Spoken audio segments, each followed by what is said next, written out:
Men Nexia 2 olmoqchiman. Nimasiga ahamiyat berish kerak ko'proq? Nexia 2 haqida siz bilmagan faktlar. Salom Jamilay. Salom, qanday yordam beradiman? Nexia 2 da Sonus motor bilan Donus motori farqini aytib berchi. Nexia 2 da SOH va DOH motorlar konstruksiyasi va texnik xususiyatlari bilan farqlanadi. SOH ya'ni single overhead camshaft bitta uning boshqaruvchi validga, DOH double overhead camshaft esa ikkita uning boshqaruvchi validga ega. Bu DOH motorda klapanlar mexanizmini aniqroq boshqarish imkonini beradi. Natijada quvvat va samaradorlik yuqoriroq bo'ladi. Qaysi motor haqida batafsilroq ma'lumot olmoqchisiz? Qaysi biri afzal shunda? Ikkalasi ham o'ziga xos ustunliklarga ega. Agar siz yonilg'i tejamkorligi va oddiy texnik xizmat muhim bo'lsa, SOH yaxshi tanlov. Agar sizga yuqori quvvat va dinamika kerak bo'lsa, DOH motor mos keladi.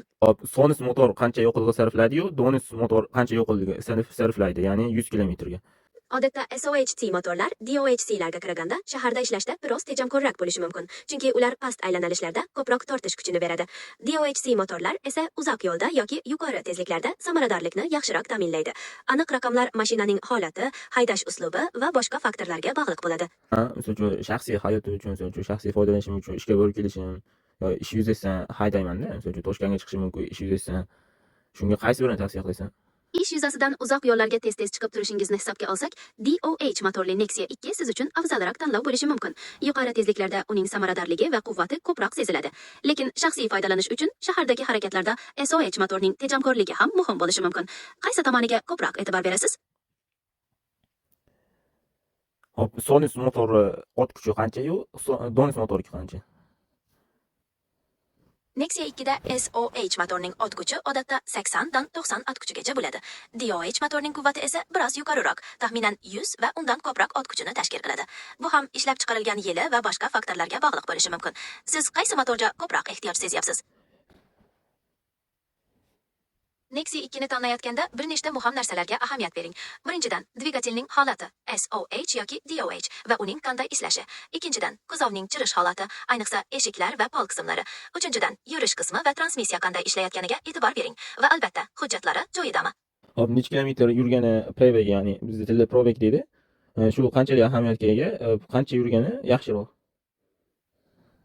Probega albatta katta ahamiyatga ega. Probeg qancha kam bo'lsa, mashinaning texnik holati shuncha yaxshi bo'ladi.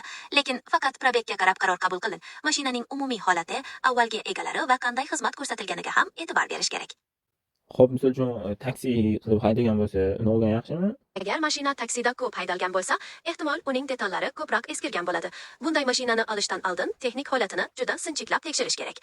Yaxshisi, probegi kamroq va parvarishi joyida bo'lgan mashinani tanlaganingiz ma'qul. Ko'pchilik aytadiki, Nexia 2 da tormoz yaxshi ishlamaydi deydi. Shu to'g'rimi? Ba'zi haydovchilar Nexia 2 ning tormoz tizimidan shikoyat qilishlari mumkin, ayniqsa boshqa mashinalarga solishtirganda. Lekin ko'pincha bu texnik nosozliklar yoki ehtiyot qismlarini o'z vaqtida almashtirmaslik bilan bog'liq bo'ladi. Tormoz tizimini doimiy ravishda tekshirib va sozlab turilsa, bu muammoni hal qilish mumkin. Xo'p, hozirda 2026-yil bo'ladigan bo'lsa, bu yilga nisbatan Nexia 2 olgan afzalmi? 2026-yildan Nexia 2 ni olish hali ham byudjetbop va ehtiyot qismlari mavjudligi sababli o'z dolzarbligini saqlab qoladi. Lekin mashina eskiroq bo'lgani sababli texnik xizmat ko'rsatish va ta'mirlashga ko'proq xarajat qilishingiz mumkin. Maqsad va byudjetingizga qarab ko'rib chiqing.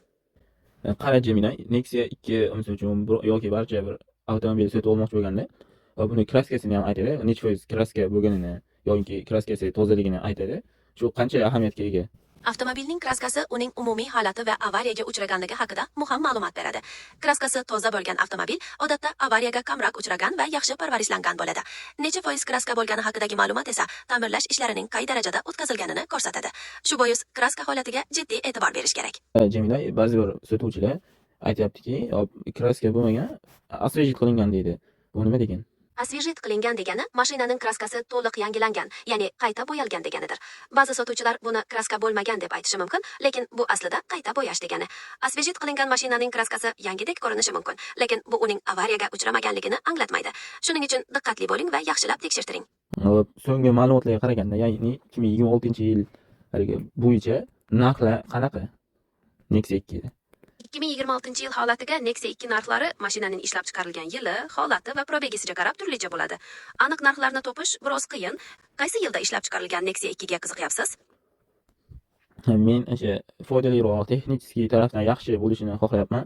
Shunda eng so'nggi rusumiga e'tibor qaratyapman. Texnik jihatdan eng so'nggi rusum Nexia 2 ni topish biroz qiyin, chunki ular ishlab chiqarishdan chiqqan.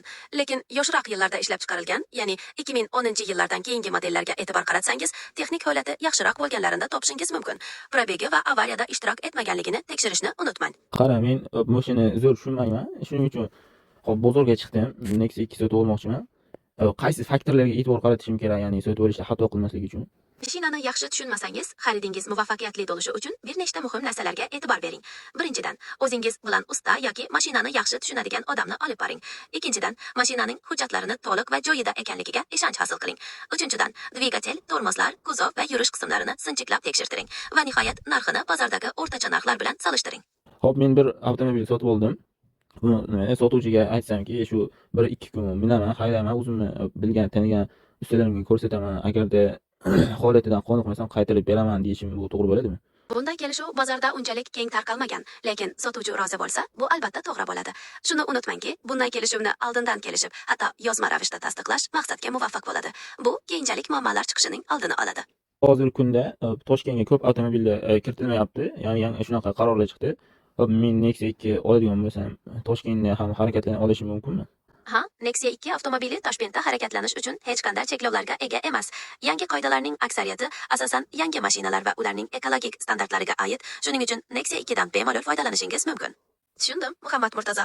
YouTube kanalingiz uchun foydali bo'lishidan xursandman. Agar savollaringiz yoki boshqa takliflaringiz bo'lsa, bemalol yozing.